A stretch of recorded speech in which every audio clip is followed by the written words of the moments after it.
The psychology of people who were ignored as children. There is a particular kind of adult who moves through the world carrying something invisible. Not a wound that bleeds openly, not a scar that others can see. Something quieter and more complicated than that. A background hum of not quite belonging. A reflex of making themselves smaller in rooms where others expand. A habit of working twice as hard for half the recognition and feeling, even when the recognition finally comes, that it somehow does not count. These adults were not necessarily abused. They were not necessarily unloved in any deliberate sense. They were simply not seen. And the psychology of not being seen during the years when the self is first forming is one of the most consequential and least discussed forces shaping adult human behavior. Being ignored as a child is not the same as being neglected in the clinical sense, though it can shade into that territory. It is something more subtle and more pervasive. It is the parent who is physically present but emotionally elsewhere. The family where achievement is noticed, but the child behind the achievement is not. The household where everyone is fed and housed and the surface requirements of care are met, but where the inner life of the child, their fears, their excitements, their questions, their particular way of experiencing the world, goes largely unacknowledged. It is growing up in an environment where you learn, slowly and without anyone intending to teach you this lesson, that your interior experience is not particularly interesting or important to the people who matter most. Developmental psychologists who study early attachment have found that the experience of being emotionally seen by a caregiver, what researchers call attunement, is not a luxury in child development. It is a biological necessity. When a caregiver consistently responds to a child's emotional states with recognition and engagement, the child develops what psychologists call a secure attachment, an internal working model of relationships in which other people are experienced as reliable. The self is experienced as worthy of care, and the world is experienced as fundamentally safe. When this attunement is chronically absent, not because of cruelty, but simply because of emotional unavailability, distraction, or a family culture that does not prioritize emotional expression, the child develops a different internal model, one in which their inner experience is something to be managed privately rather than shared openly. One in which love and attention must be earned through performance rather than simply received as a birthright. Consider a woman named Maya, a highly successful marketing director in her late 30s. By every external measure, her life is evidence of capability and drive. She was the first in her family to attend university. She has built a career through sustained effort and genuine talent. She is, in her professional life, someone who gets things done. But in the quiet hours, in the moments between one achievement and the next, she is visited by a feeling she has never quite been able to name.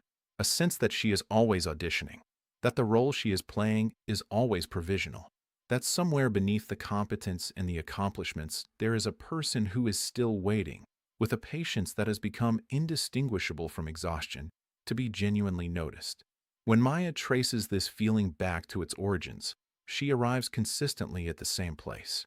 A childhood in a house full of people where she nevertheless felt, with a child's unerring accuracy, that she was somehow beside the point.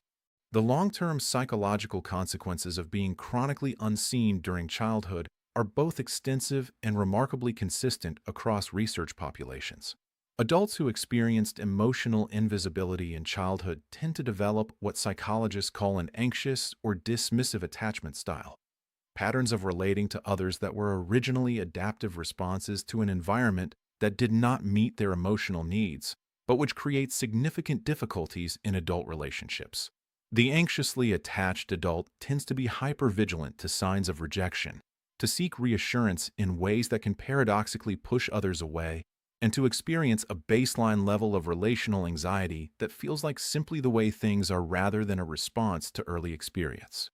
The dismissively attached adult learns to need less, or to appear to need less, developing a self-sufficiency that looks like strength but is often a sophisticated defense against the pain of reaching out and finding no one there. There is also a particular relationship between childhood invisibility and the inner critic, that internal voice that evaluates, judges, and finds wanting. For children who were not seen, the self-concept that develops is often shaped more by absence than by presence. Without consistent external reflection of their value, worth, and inherent interest as human beings, they become their own, often harsh, evaluators. The inner critic in adults who were ignored as children tends to be unusually loud and unusually persuasive, because it has been operating since the very beginning of the self and has never been effectively challenged. It speaks in absolute terms. It catastrophizes. It is quick to interpret neutral events as confirmation of unworthiness. And it does all of this so fluently, so automatically, that most people do not recognize it as a voice at all. They experience it as simply the truth about themselves. The way these adults move through professional life is particularly revealing. Many people who were ignored as children become extraordinarily capable workers, not despite their early experience, but in direct response to it. Achievement, they learned early, was the most reliable way to be noticed. The A on the test, the prize at the competition, the promotion, the visible success. These things generated, reliably, the attention that ordinary presence did not.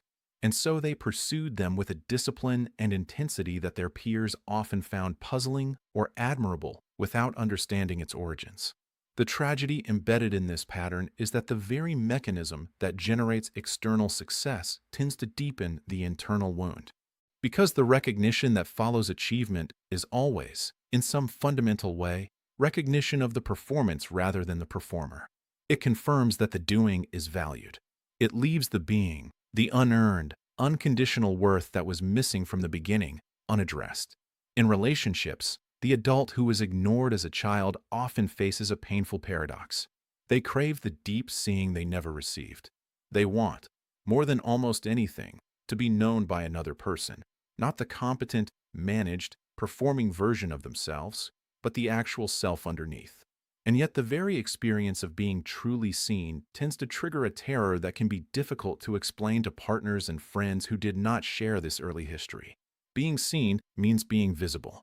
And visibility, for someone who learned in childhood that their inner life was not particularly welcome, carries an ancient and automatic association with disappointment, with being too much, with being found, on close inspection, not quite enough. What these adults carry is not a life sentence. The research on adult development is remarkably hopeful on this point. The patterns established in childhood are durable but not immutable. They can be recognized, understood, and gradually shifted through therapy, through relationships that provide the corrective experience of genuine attunement, through the slow and difficult work of learning to see oneself with the same patience and interest that was not available in childhood. The person who was ignored as a child can learn, over time, that their interior experience is interesting, that their feelings are information rather than inconvenience, that they do not need to earn the right to take up space. That being, simply being, without achieving or performing or making themselves useful, is enough. It is slow work. It requires tremendous courage. And it begins, always, with the recognition that what happened was real, that it mattered, and that the quiet ache of not having been seen is not a personal failing. It is a human response to a human need that went unmet. And it deserves, finally, to be seen.